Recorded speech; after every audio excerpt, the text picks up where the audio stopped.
Bismillahirrahmanirrahim. Assalamualaikum warahmatullahi wabarakatuh.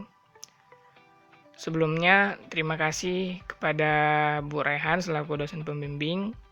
Perkenalkan, kami dari kelompok 5 yang beranggotakan Sanusi Iswandi, Muhammad Syauqi Nur, dan Fathan Mubin akan mempresentasikan hasil tugas besar kami tentang Markov chains.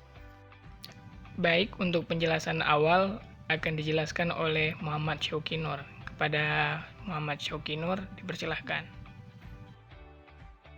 Terima kasih kepada Fathan Mubin. Saya akan menjelaskan tentang pendahuluan. Model rantai pada tahun 1906 dalam usahanya untuk menjelaskan secara matematik gejala alam yang dikenal dengan gerak ruang. Ia menyatakan bahwa untuk setiap waktu dilambangkan dengan T, ketika kejadian adalah KT dan seluruh kejadian sebelumnya adalah KTJ. Yang terjadi dari proses yang diketahui, probabilitas rantai Markov ditemukan oleh seorang ahli Rusia yang bernama Andrei Andreevich Markov. Seluruh kejadian yang akan datang dilambangkan dengan KTJ hanya bergantung pada kejadian KTJ1 dan tidak bergantung pada kejadian sebelumnya, itu KTJ2, KTJ3 sampai seterusnya. Analisis Markov merupakan suatu bentuk khusus dari probabilistik yang lebih umum dikenal dengan proses stokastik. Proses stokastik merupakan suatu barisan kejadian yang memenuhi hukum peluang. Rantai Markov tidak memberikan keputusan optimal, tetapi hanya informasi probabilitas yang dapat membantu pengambilan keputusan. Selanjutnya ada pengertian analisis Markov. Rantai Markov merupakan suatu teknik matematika yang digunakan untuk melakukan pemodelan atau modeling dalam berbagai macam sistem dan proses bisnis. Teknik rantai Markov digunakan untuk memperkirakan perubahan-perubahan pada waktu yang akan datang. Kedua, ada rantai Markov. Analisis Markov merupakan sebuah teknik yang berhubungan dengan probabilitas akan state di masa mendatang dengan menganalisis probabilitas state saat ini. Ketiga, rantai Markov merupakan suatu metode yang mempelajari sifat-sifat suatu variabel pada masa sekarang yang didasarkan pada sifat-sifatnya pada masa lalu untuk memperkirakan sifat-sifat variabel tersebut pada masa yang akan datang. Markov chain juga disebut sebagai proses stokastik, yaitu sistem pemodelan yang berubah secara acak, di mana diasumsikan keadaan yang akan datang tergantung hanya pada keadaan sekarang dan tidak tergantung pada urutan kejadian yang mendahulunya. Berdasarkan ruang keadaan dan ruang parameternya, rantai Markov dikelompokkan menjadi dua rantai Markov dengan ruang sampel diskret dan rantai Markov dengan ruang sampel kontinu. Contoh proses stokastik diskret adalah banyaknya pengunjung tempat wisata pada hari ke-T, dan contoh proses stokastik kontinu adalah selang waktu antara dagangan pada suatu bank pada waktu ke-T. Proses aliran rantai Markov terdiri dari 3 prosedur, yaitu menyusun matrik P, menyusun matrik probabilitas transisi, menghitung probabilitas suatu kejadian pada waktu yang akan datang, dan menentukan steady state.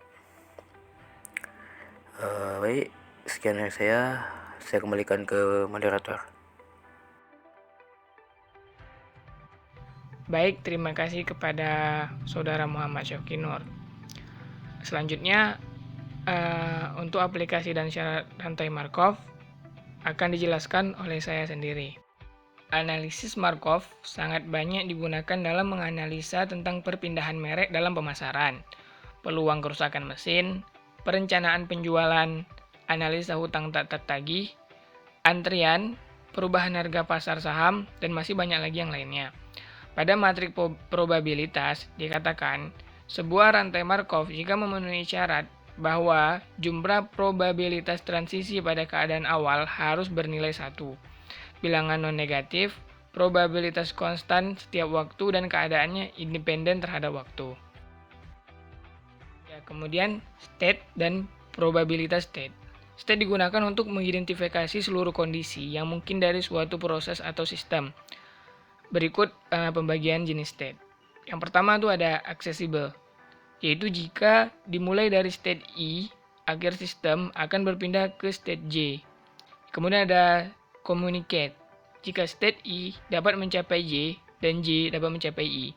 Kemudian ada recurrent state, yaitu jika setelah memasuki state I, proses dengan pasti akan kembali lagi ke state I.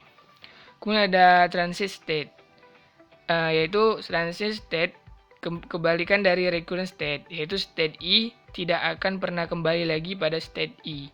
Kemudian ada absorbing state, jika state memasuki state, proses tidak akan pernah meninggalkan state I.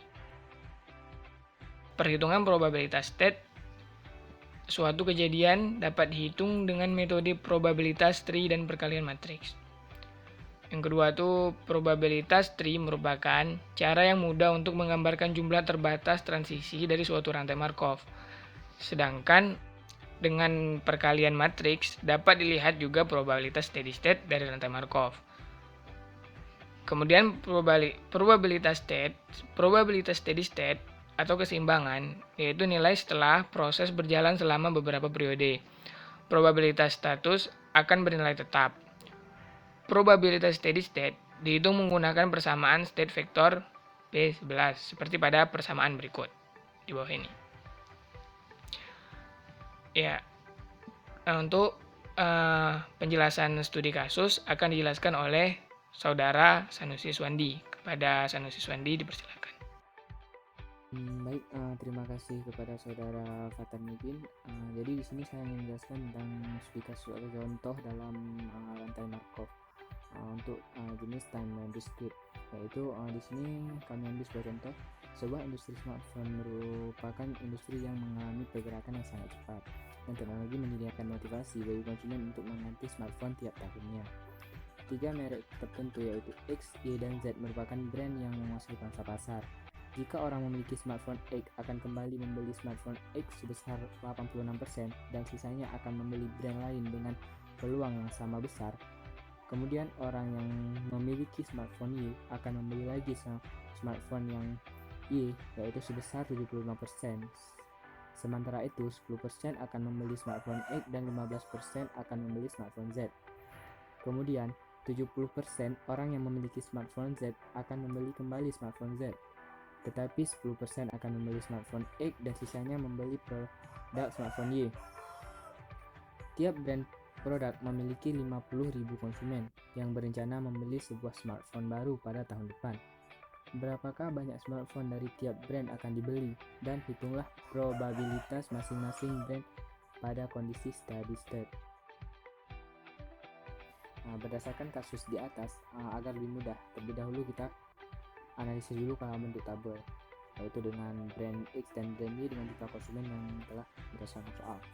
Kemudian untuk menghitung jumlah tiap smartphone yang akan dibeli tahun depan, ya berarti kan untuk tahun depan itu ada state kedua, state setelah state pertama.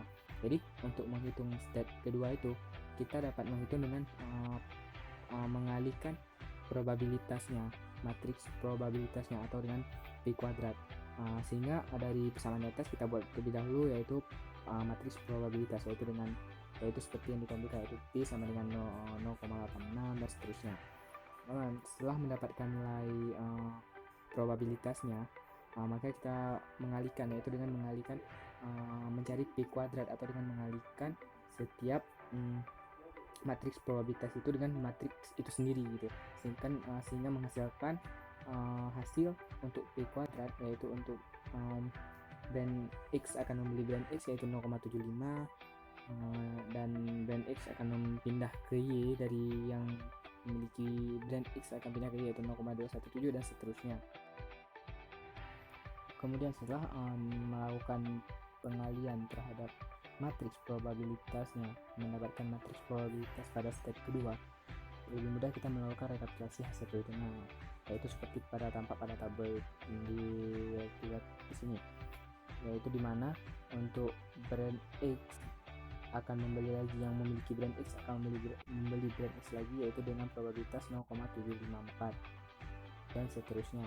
Kemudian untuk menghitung jumlah konsumen yang akan membeli produk X tahun depan, yaitu dengan cara untuk setiap nilai probabilitas dari X membeli X, dari Y membeli ke X, dan Z membeli X itu dikalikan dengan 50 atau jumlah konsumen pertama yaitu 50.000, sehingga mendapatkan hasil setiap probabilitas itu dijumlahkan, sehingga hasil daripada jumlah semuanya yaitu 55,280.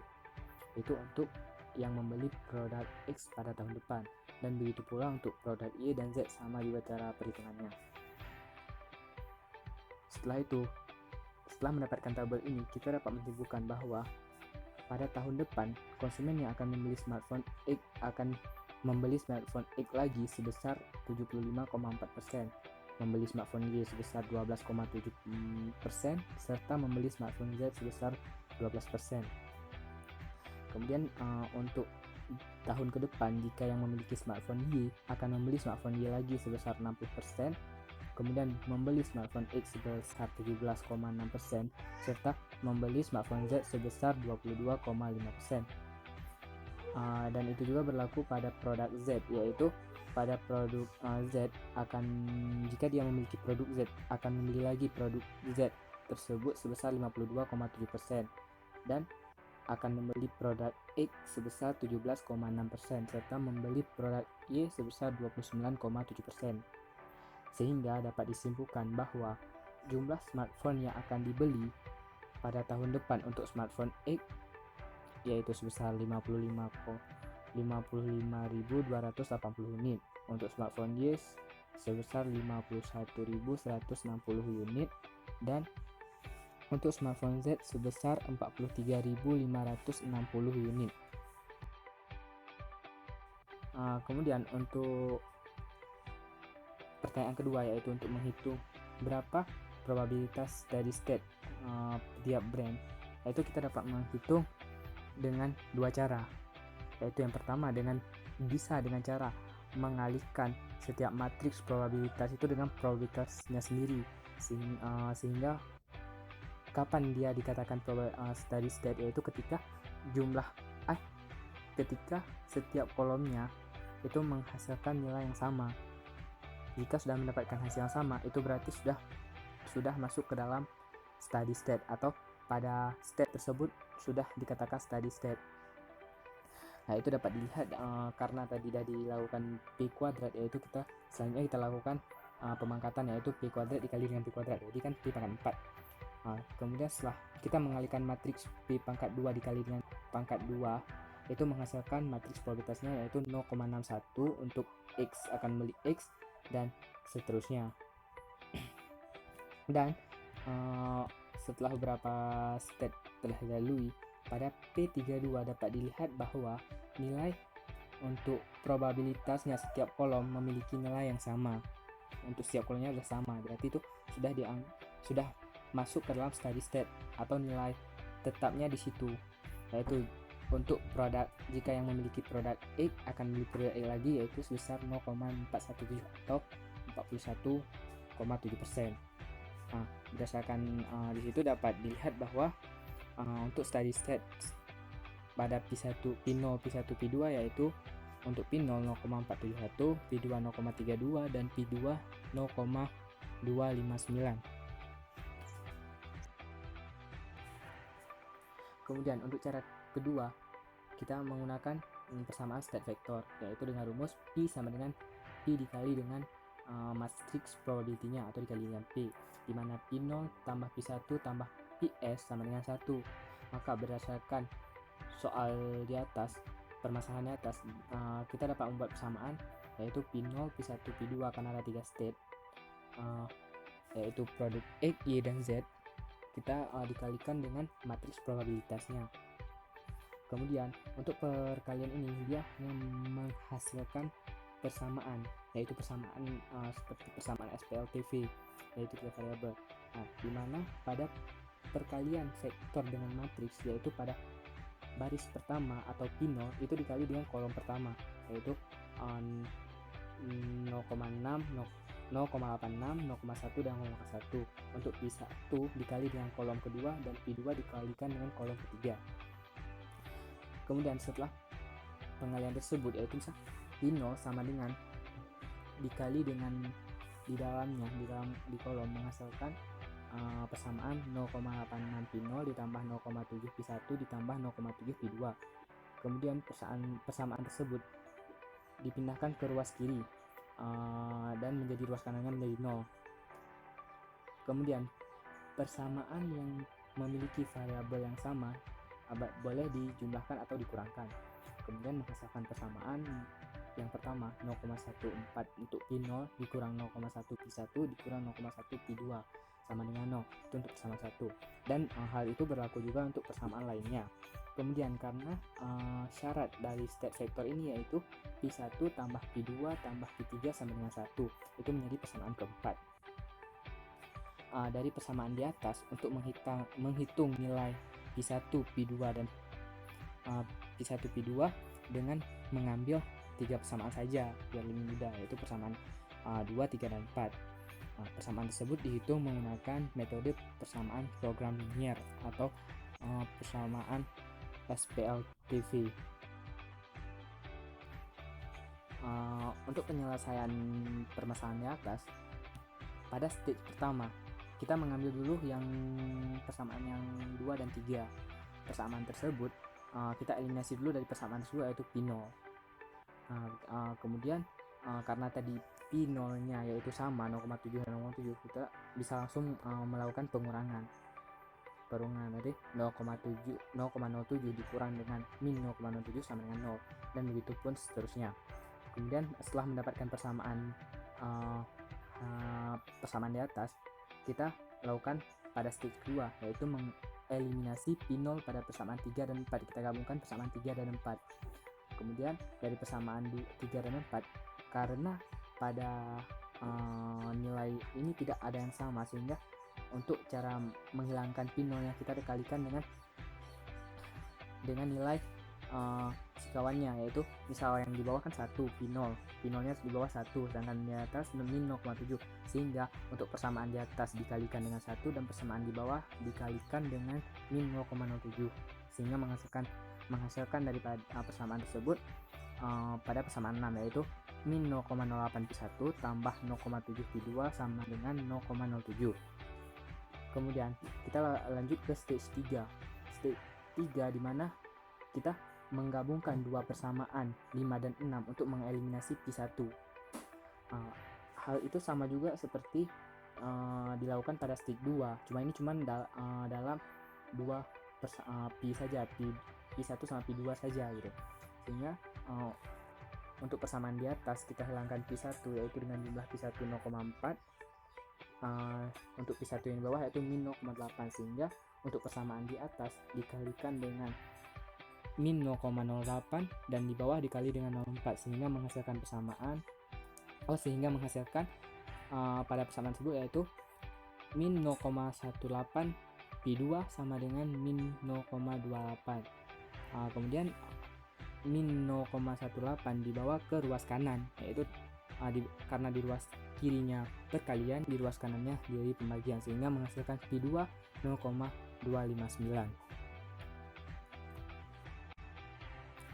Kemudian setelah mendapatkan nilai P2, kita lakukan pada stage 4, yaitu mensubstitusikan P2 pada persamaan 5, yaitu dimana 0,4 P1 dikurang dengan 0,5 P2 sama dengan 0. Maka kita substitusikan P2 pada P2 nya, sehingga menghasilkan untuk P1 sama dengan 0,324.